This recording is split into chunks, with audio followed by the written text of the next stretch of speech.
Thanks for tuning in to Henderson Today. I'm Elizabeth Lau. And I'm Rebekah Teel. Here's your ready news.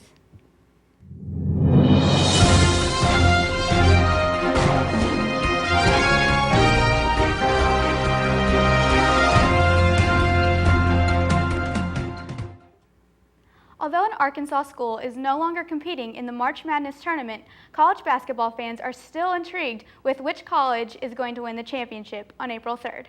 South Carolina defeated Florida 77-70, and North Carolina defeated Kentucky 75-73. The Final Four will be South Carolina versus Gonzaga and North Carolina versus Oregon on CBS on April 1st. The iconic rock band Fleetwood Mac is performing a farewell tour next year. Since 1967, the band has been together. Some members parted ways throughout the years, but they always seem to find their way back. Singer Stevie Nicks is finishing her 24-karat gold world tour with special guest The Pretenders in April. The members are convinced that this will not end up being their final tour. Member Christine McVie said, "The 2018 tour is supposed to be a farewell tour, but you take farewell tours one at a time." The Henderson State baseball and softball teams are halfway through their seasons and are both among the top 8 teams in the GAC. The baseball team is currently in 4th place with a record of 12-6. Baseball's next home game is March 31st at 6 p.m. against the University of Arkansas Monticello. Ready Softball is currently in 6th place with a record of 10-10. Softball's next home game is April 7th at 4 p.m. against Southern Arkansas. Come out and show your support. Next week, Little Rock is celebrating Journalism Week. Special events are going to be held along with free food and beverages. They are celebrating freedom of speech, opinion, and importantly, First Amendment rights. Remember, without expression, there is no discussion. Thanks for watching. I'm Rebekah Teel. And I'm Elizabeth Lau. Find us on YouTube at HSU TV.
Good evening, and welcome to my new show, Modern Classic, where each week I'll be reviewing a new film and an older film, both of which are tangentially related. This week I'll be tackling the newest X-Men film, Logan, and in my opinion, a criminally underrated comic book film from way back in 2004. So sit back, relax, and enjoy the show.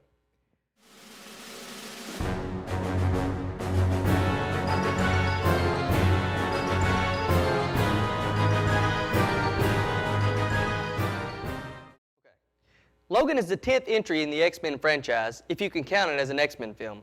The first R-rated film to star Hugh Jackman as Wolverine, Logan also stars Patrick Stewart, Daphne Keane, and Boyd Holbrook. First of all, let me get something out of the way. This ain't your daddy's comic book movie. It's got F-bombs, severed heads, boobs, and dead kids. For real, do not take your child to this movie unless you want them to end up in a psych ward someday. Now that that's out of the way, let's get to reviewing this marvelous beast of a film. I absolutely loved it. I've seen it 3 times, and I consider it the best film I've seen yet of 2017 and one of the top 2 superhero films I've ever seen. It really is that good. Now, if you're not a superhero film fan, I would understand that you might think this isn't your kind of movie. But if you like hard-hitting dramas that feature career-best performances from 2 veterans and has several scenes that are liable to draw tears from even the manliest of men, this is a flick for you.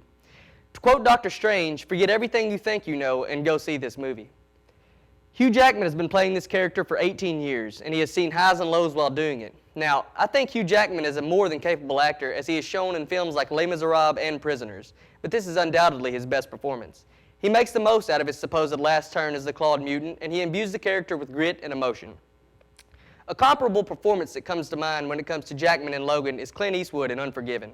Wolverine is an old, broken man who goes on one last job. Along the way, he learns that things are not the same, and maybe the world he knew does not have a place for him anymore.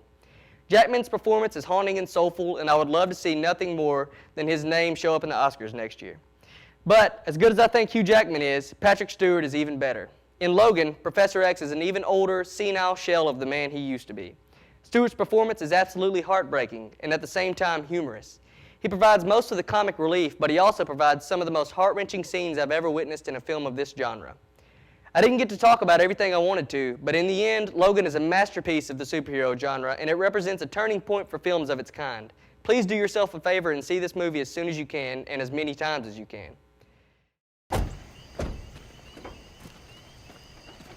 Evening, Mr. Monson. You understand you're trespassing right now, right? I have an easement with the previous owner of your property. Previous being the operative word. Who's this? Just a guy telling you to get back in your nice truck. Go play okie dickhead somewhere else. Hey, Carl. It looks like Mr. Monson hires some muscle. Looks that way. He's a friend of mine. Friend with a big mouth. I hear that a lot. And you probably hear this, too. More than I'd like. And you know the drill. I'm gonna count to 3, and you're gonna start walking away. I got rights to this one. 1. I have a lawyer now. 2. 3. Yeah, that boss. You know the drill. Get the hell out of here. Now I want to get to a film that I've respected for going on 15 years, and that is 2004's long-forgotten The Punisher. It is a film about redemption, letting go, and yes, punishing. Thomas Jane plays Frank Castle, a former FBI agent that has lost it all and decides to take on an alter ego, the Punisher, who rights the wrongs of the criminal underworld has committed. Ever since Boogie Nights, Tom Jane has shown himself to be an actor of a high caliber that remains unnoticed by the public eye. I mean, come on, this guy's f***ing great. He absolutely makes this movie. He plays a damaged man who has nothing to live for but revenge, and he plays it beautifully. This was one of the first R-rated superhero films I had seen, apart from the Blade films, and it is a hard R-rated film. Sometimes it's downright hard to watch, and after 20-plus viewings of The Punisher, some scenes still get to me. The action is also pretty dang good. Jonathan Hensley didn't get the budget he had hoped for, but he makes the most of what he's got. The action scenes are contained in small locations, but they are fast-paced, brutal, and satisfying. As much as I love this movie, I have to admit that there are some downsides. The score is downright bad. It reminds me of a crappy, straight-to-video gangster flick from the 80s. John Travolta is also in this movie, and he's pretty bad as well. He comes off as a whiny, unreasonable villain, but that makes it all the more satisfying when Frank Castle finally gets to him in the end. But all in all, this is a pretty fantastic action film with negatives that can easily be brushed over for the positives that it has to offer. If you like action movies or dark comic book films, there's a good chance you'll like it.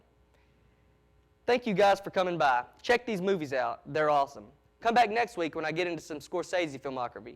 And be sure to keep your film standards high. Until next time, this has been Pistol Pete Tubbs on Modern Classic.